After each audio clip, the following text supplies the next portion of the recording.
Hello everyone, welcome to any classes. इस video में हम अपना स्टार्ट करने जा रहे हैं एमसीक्यू का series. I will start with the basic के जो भी एमसीक्यूज के क्वेश्चंस है उससे हम लोग स्टार्ट करेंगे। ठीक है, इस वीडियो में हम कवर करेंगे पूरे के पूरे 18 क्वेश्चंस, क्योंकि बाकी के 19 और 20 क्वेश्चंस आपके होते हैं असर्शन और रीजन के। तो वो वाले हम लोग को उनको छोड़ के बाकी सारे के सारे हम लोग एक सैंपल पेपर में से पूरे के पूरे 18 क्वेश्चंस का सॉल्यूशन आपको यहाँ पे करके दिखाऊंगा एमसीक्यूज का। ओके, तो सबसे पहला क्वेश्चन आपकी स्क्रीन पे है। यहाँ पे हमारे पास फिगर गिवन है यहाँ पे, और आपको बोलता है कि you need to find X and Y. अब ध्यान से देख लीजिए यहाँ पे। अब देखिए, जिसकी वैल्यू फाइंड करनी है, जो एक्स है वो जो है वो बेस बन रही है, और वाई भी है वो भी आपकी एक बेस बन रही है ट्राइंगल की। नाउ रिमेंबर, बीपीटी हमेशा कब लगती है? जब हमें साइड्स की रेशियो गिवन हो। हमें साइड्स की रेशियो गिवन नहीं है, इस साइड तो है बट इस साइड नहीं है। सो दैट मीन्स इतना तो अंडरस्टूड है कि यहाँ पे बीपीटी नहीं लगने वाली आपकी, यहाँ पे सिमिलैरिटी लगेगी। अब यहाँ पे देख लीजिए, ये वाला जो है हमारे पास ट्राइंगल है और ये जो बड़ा वाला है, ये दोनों सिमिलर हो जाएंगे क्यों? एंगल सी कॉमन, और इसमें से ये वाला एंगल और ये वाला एंगल क्या हो जाएगा हमारे पास? करस्पॉन्डिंग एंगल हो जाएगा। लाइन हमारे पास पैरेलल है, तो इसका मतलब क्या हो जाएगा हमारे पास? Triangle C P Q will be similar to triangle, दूसरा हो जाएगा C B B. Now by C P S T you know, C P upon C D जो होगी वो किसकी इक्वल हो जाएगी? P Q upon P B. क्योंकि अगर इसकी दो ले रहे हैं तो इसकी दो लेनी पड़ेगी, इसकी नेक्स्ट टू ले रहे हैं तो उसकी नेक्स्ट टू लेनी पड़ेगी। वैल्यूज पुट कर लीजिए, सीपी आपकी 11 है और सीडी जो है वो 11 प्लस 11 22 हो जाएगी। ओके, इसी तरह से आपके पी क्यू है वो आपकी 8 हो जाएगी, और ये आपकी एक्स है तो 11 टू से 22 हो जाएगा, तो एक्स को क्रॉस मल्टीप्लाई कर लीजिए तो यहाँ पे बन जाएगा एक्स की वैल्यू 16। ऑप्शन एक ही आपके पास, एक्स इक्वल टू 16। ठीक है, तो option C will be the right answer. तो आई होप ये चीज आपको क्लियर हो चुकी होगी। पढ़ते हैं अपने नेक्स्ट की तरफ। ओके, नेक्स्ट में क्या कहता है? A polynomial of degree dash is called a cubic polynomial. बहुत ज्यादा सिंपल है। क्यूबिक पॉलिनोमियल की जो डिग्री होती है वो कितनी होती है हमारे पास? 3 होती है। तो आई होप ये सिंपल सा क्वेश्चन था, आपको क्लियर हो चुका होगा। नेक्स्ट आता है हमारे पास question, Aruna has only ₹1 and ₹2 coins with her. Is the total number of coins that she had is 50 and the amount of money she has. तो सिंपली सी बात है, हम लोग क्या कर लेते हैं, मान लेते हैं ₹1 वाले जो उसके पास कॉइन है वो कितने हमारे पास जिससे कितने हमारे पास, जैसे एक्स है, और ₹2 वाले कॉइन्स जो हो जाएंगे वो कितने देंगे आपके पास? बाय भी ले सकते हैं, आपकी मर्जी, आप बाय ले सकते हैं, जैसे मर्जी करना चाहे आप जैसे कर सकते हैं। ठीक है, तो अगर आप बाय लेना चाहते हैं तो आप बाय भी ले सकते हैं, अगर नहीं लेना चाहते तो भी चलेगा। चलो बाय ले लेता हूँ। ठीक है, तो एक्स प्लस वाई, कुल मिला के टोटल नोट्स हमारे पास कितने हैं? हमारे पास उसके पास है 50 कॉइन्स। ठीक है, और ₹1 के अगर आपके पास एक्स नोट्स है तो 1x प्लस, और ₹2 के आपके पास वाई नोट्स है तो वो मिला के बनाएंगे 2y। दोनों को प्लस कर दोगे तो आपके पास आ जाएगा 75। Now you can simply use elimination method. ठीक है, एलिमिनेशन मेथड में यू नो साइन चेंज हो जाते हैं। ठीक है, तो ये कट जाएगा, आपके पास आ जाएगा -y इक्वल्स टू, यहाँ से भी साइन चेंज हो जाएगा, -25। तो y की वैल्यू आपके पास 25 आ गई। अगर y की वैल्यू 25 आ रही है तो x की वैल्यू भी कितनी हो जाएगी? 25, क्योंकि दोनों को मिला के 50 है। तो इसका मतलब ऑप्शन आपका हो जाएगा यहाँ पे ऑप्शन डी। तो आई होप ये चीज आपको क्लियर हो चुकी होगी। Okay, so next question, question number 4, उस पर बढ़ते हैं आगे की तरफ। ओके, क्या कहता है क्वेश्चन 4 में हमारे पास? The sum of two numbers is 35 and the difference is 13। तो आप ऑप्शन से भी कर सकते हैं इसको। ठीक है, डिफरेंस आपको 13 चाहिए और दोनों का सम आना चाहिए क्या? 35। तो एक नंबर x ले लीजिए, दूसरा y ले लीजिए, दोनों का सम 35, और दोनों का डिफरेंस, डिफरेंस में हम x माइनस वाई ले लेते हैं, वो कितना आपका 13।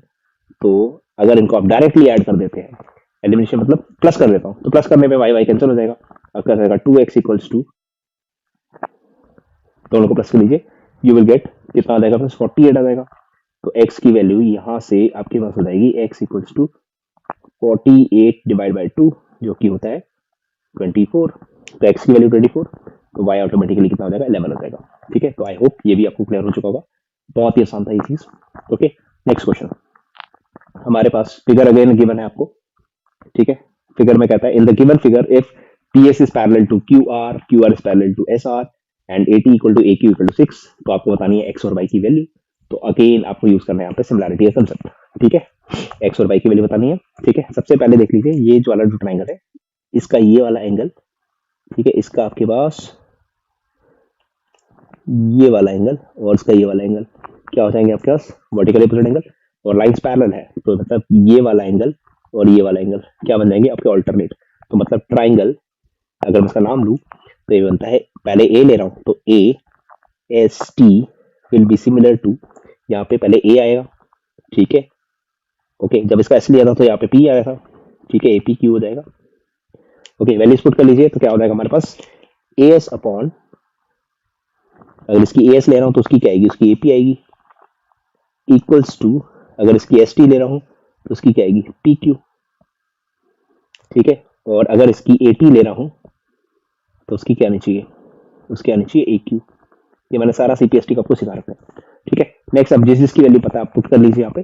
तो हमें पता है यहाँ पे, लाइन खींच के लिख देता हूँ यहाँ पे, ए एस की जगह पे हमारे पास आ जाएगा 3, ठीक है। और इसकी जगह आ जाएगा, एपी की जगह आ जाएगा X equals to, next S T is 4, तो यहाँ पे कितना आ जाएगा, पी क्यू वाई आ जाएगा। ओके, एंड लास्ट वन, ये कितना दे रखा है आपको, ए टी इज 6, और यहाँ पे ए क्यू तो कितना है, 4 है। तो आप पहली और दूसरे को ले लें यहाँ पे, तो मैं 3 upon X equals to 6 upon जब 4 लेता हूँ तो देख लीजिए 3 टू 6 हो जाएगा, ये काट देगा तो एक्स की वैल्यू 2 आएगी। एक्स की वैल्यू 2 एक ही ऑप्शन में है, तो आंसर विल बी, सॉरी कुछ थोड़ा सा मिस्टेक हो गया यहाँ पे हमारे पास, 3 टू 6 मैंने वैल्यूज गलत पुट की है, चेक कर लेते हैं उसको, ए एस 3, ठीक है, और A P x, okay, next A T 6, okay, ये भी 6 था हमारे पास, तो 6 और 6 आपका कैंसिल हो गया। चलो इसको मैं दोबारा से कर लेता हूँ, थोड़ा सा मिस्टेक हो गया यहाँ पे। ओके, ये आपका 4 नहीं था, यहाँ पे 6 था, ठीक है। तो ये 6 कट गया, आपके पास 1 आ गया, ठीक है। तो 6 कट के आपके पास ये 1 आ चुका है,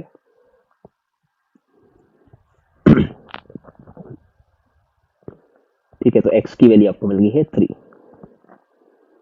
तो x की वैल्यू 3 वाला एक ही ऑप्शन है, ठीक है। आप y की वैल्यू भी सिमिलरली निकाल सकते हैं इसी तरह से। Okay, next question, a number is selected at random from the numbers, the probability that the number selected is their average, पहले आपको इसका सबका एवरेज निकालना पड़ेगा। तो पहले टोटल नंबर्स काउंट कर लीजिए, कितने हमारे पास, 1 2 3 4 5 6 7 8 9 10, 10 नंबर है, ओके।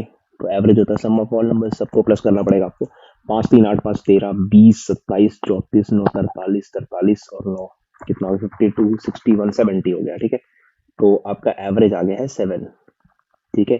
तो मतलब आपको बताना है कि 7 नंबर कितनी बार की प्रोबेबिलिटी कितनी हो जाएगी, तो आपके पास आ जाएगा simply 3 divide by total, total is 10। फिर से बता रहा हूँ क्वेश्चन में क्या किया हमने, आपको क्या करना है, उस नंबर को सिलेक्ट करना है जो इन सारी सीरीज का, मतलब इन सारे नंबर्स का क्या है, एवरेज। एवरेज मैंने निकाला सम ऑफ ऑल टर्म्स, जो कि अगर 70 divide by total number of terms, that is your 10, दोनों को डिवाइड किया यू विल गेट 7। और यहाँ पे 7 वाले कितने नंबर हमारे पास फेवरेबल आउटकम्स, 3 थे, ठीक है। 7 3 बार आया तो 3 डिवाइड बाय 10 हो जाएगा, तो option B will be right answer. Next, simply आता है साइन ए की वैल्यू 1/2, तो आपको पता है साइन कितने में 1/2 होता है, अगर साइन ए 1/2 है तो ए की वैल्यू आपके पास आ लीजिए 30 डिग्री, और कॉट 30, tan 30 आपको पता है 1/√3 होता है, तो कॉट 30 कितना हो जाएगा, √3 हो जाएगा।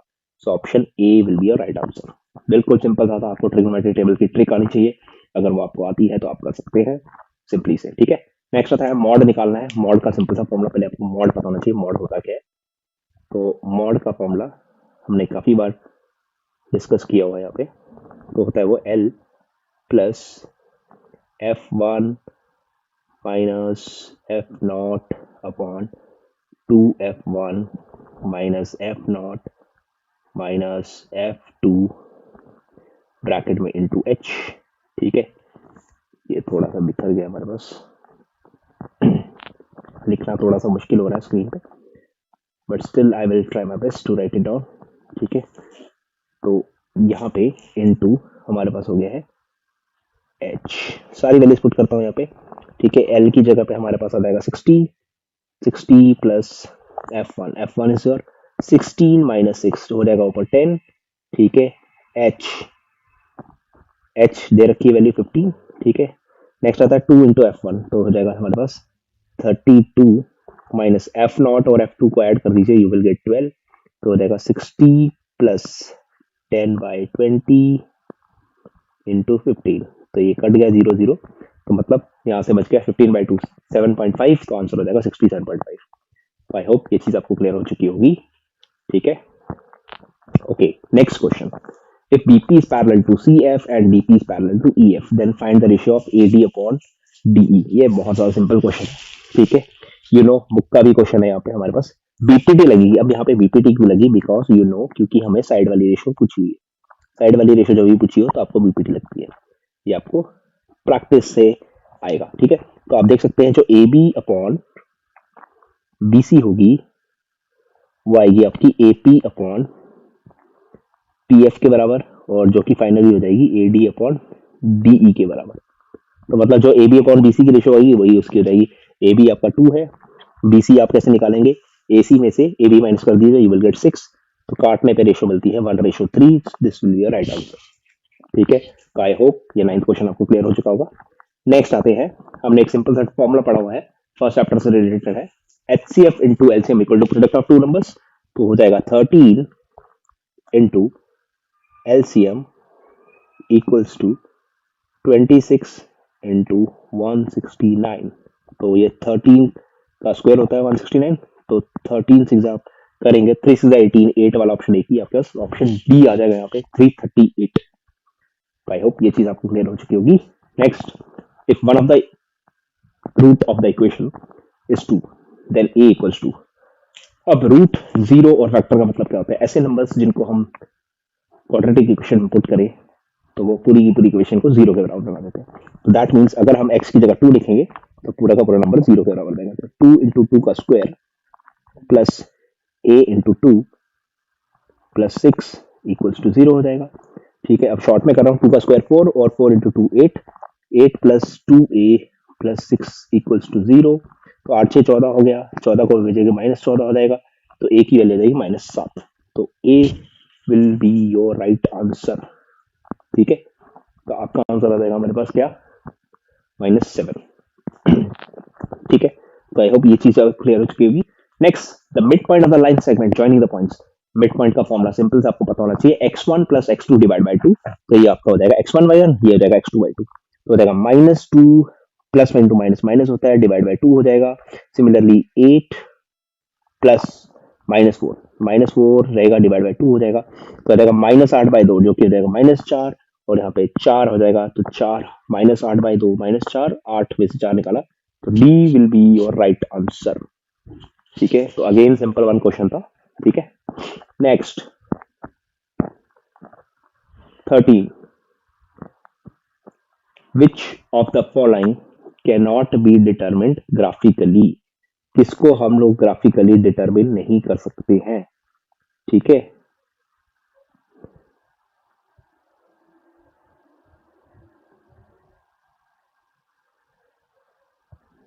ओके, तो यहाँ पे हमारे पास क्या आता है? मॉड। मॉड क्या होता है? मॉड आपको पता होना चाहिए। Mod is the maximum data. तो ग्राफ में सबसे जो ऊंची लाइन होती है दैट इज योर, क्या होती है हमारे पास? वो होती है आपके पास कौन सी? मॉड होती है, ठीक है। मीडियन होती है एग्जैक्टली बीच में, ठीक है। तो ये भी ग्राफ से पता लग जाती है। बट एक मीन जो है वो एवरेज, जो आप हमेशा कभी भी पता नहीं कर सकते कहां से? ग्राफ से। फिर से बता रहा हूँ, मॉड जो होती है, हाईएस्ट पीक को मॉड बोलते हैं, वो आप जरूर पता कर सकते हैं ग्राफ से। ग्राफ से आपको मिड पॉइंट भी मिल जाता है, बट ग्राफ से आपको एवरेज कभी नहीं मिल सकता। तो इस क्वेश्चन का राइट आंसर होना चाहिए option C. Next, 9x² minus 9 simple सा फॉर्मूला है। अगर आप 9 कॉमन निकाल लीजिए यहाँ पे तो यह बनता है sec² माइनस tan², जो आपकी सबसे इंपॉर्टेंट आइडेंटिटी में से एक है। तो sec² theta minus tan² theta 1 होता है। तो 9 1 2 1 विल बी 9। तो option B will be your right answer, ठीक है। तो आई होप ये चीज क्लियर होगी। Next, the dash is the angle between the horizontal and the line of sight of an object when the object is below the horizontal level, ठीक है। अब क्या बोला हुआ है? ऐसा एंगल जो लाइन ऑफ साइट में, लाइन ऑफ साइट क्या होता है हमारे पास? देखो, अगर कोई देख रहा है when the object is below the horizontal level. अब बोल रहा है ऑब्जेक्ट नीचे है, ऑब्जेक्ट नीचे है, ऑब्जर्वर ऊपर है, तो इस तरह से बन रहा है एंगल ये वाला। तो ये वाला जो एंगल होता है इसको हम बोलते हैं एंगल ऑफ डिप्रेशन। तो ऑप्शन विल बी डी। फिर से बता रहा हूँ, when the object is below, उसको ध्यान से पढ़ लीजिए, when the object is below the horizon level. Horizon वाली ये लाइन, इस लाइन को हॉरिजॉन कहते हैं। हॉरिजॉन से नीचे है भाई ऑब्जेक्ट, तो उसका मतलब डिप्रेशन ही बनेगा। नीचे से ऊपर होता तो एलिवेशन होता है, ओके। नेक्स्ट 16 क्या बोलता है? In the given figure P Q is a chord of a circle, PT is the tangent, QPT is 60, तो क्यूपीटी हमारे पास 60 है यहाँ पे एंगल, ठीक है। Then you have to find angle P R Q, P R और क्यू, ठीक है। मतलब आपको ये छोटा वाला फाइंड करना है। मैं बड़ी सी डायग्राम बनाता हूँ इसकी, कोशिश करता हूँ, बड़ी सी डायग्राम बनाने की कोशिश करता हूँ। ओके, आपको फाइंड करना है ये वाला, ठीक है, एंगल। अब सबसे पहली चीज, इसको कैसे फाइंड कर लीजिए, देखते हैं इस पे। तो सबसे पहली बात आती है, ये टोटल एंगल होता है प्लस 90, ये पूरा एंगल होता है 90, 90 में से ये वाला आपको इतना सा एंगल दे रखा है 60 यूपीडी, तो अंदर बच जाएगा 30, ये 30 हो गया। अगर ये 30 हो गया तो ये भी कितना होना चाहिए 30, ठीक है, ये आइसोलेस ट्रायंगल होता है। अगर ये 30 और ये 30, तो ये हमारे पास कितना हो जाएगा 60 हो जाएगा, सॉरी, ये 30 ये 30 60 हो गया, 60 180 में से निकाल लीजिए, कितना हो जाएगा हमारे पास, कितना हो जाएगा 120 हो जाएगा, ठीक है। आपको पूछा हुआ है एंगल पी आर क्यू, ये 120 है, तो पीछे कितना बचेगा आपका, ये आएगा angle subtended at the centre. देखो ये वाला जो एंगल है ये सबटेंड कर रहा है एट द सेंटर, और ये वाला जो है वो अंदर remaining part of the circle है। ये 120 निकल गया अंदर वाला, कैसे निकला मैंने आपको बता दिया। तो बाहर वाला कैसे मिलेगा 240, अगर ये 240 है, जो सेंटर में एंगल होता है वो डबल होता है, तो ये वाला जो एंगल है वो कितना होना चाहिए, एंगल पी आर क्यू होना चाहिए आपका कितना, half of reflex angle PO Q. तो पीओ क्यू 240 आया, 240 का हाफ करोगे तो 120 मिलेगा, तो 120 will be your right answer, ठीक है। ठीक है, फिगर बना के करना पड़ेगा तभी जाके आपको समझ आएगा, अदरवाइज आपको ये नहीं आएगा। फिर से बता रहा हूँ क्या किया हमने, ये आपको टोटल होता 90, 90 में से इतना 60 दे रखा था, तो ये 30 निकल गया। अब ये 30 निकला तो ये भी कितना हो जाएगा 30 हो जाएगा, क्योंकि आइसोसेलेस ट्रायंगल होता है, रेडियस ऑफ सेम सर्कल। ये 30 तो मिडल वाला मिल गया 120। अब ये वाला जो एंगल है ये इसके क्या हो रहा है, angle subtended on the same arc, ठीक है। इस एट द सेंटर जो होता है वो डबल होता है, तो वही चीज हमने की यहाँ पे। तो रिफ्लेक्स एंगल 240 मिल गया, तो उससे हमारे जो remaining part of the circle है वो हो जाएगा half, that is 120। Next, if the diagonals of the coordinator divide each other proportionally then it is called, ठीक है। अब प्रोपोर्शनल बोला हुआ है, यहाँ पे इक्वल नहीं बोला हुआ है। स्क्वायर में डायगोनल्स बाइसेक्ट करते हैं, मतलब इक्वल होते हैं, रेक्टेंगल में भी बाइसेक्ट करते हैं, पैरेललोग्राम में बाइसेक्ट करते हैं, ट्रापीजियम में बाइसेक्ट नहीं करते, तो this will be your right answer. एक तो ये चीज होगी। अब डिटेल में जानने के लिए इसको मैं एक चीज कर सकता हूँ आपको, अगर आपको याद होगा, ये ए है, ये बी है, ये सी है, ये डी है और ये ए है, तो ये पूछ रहा है O A upon O C equals to O B upon O D.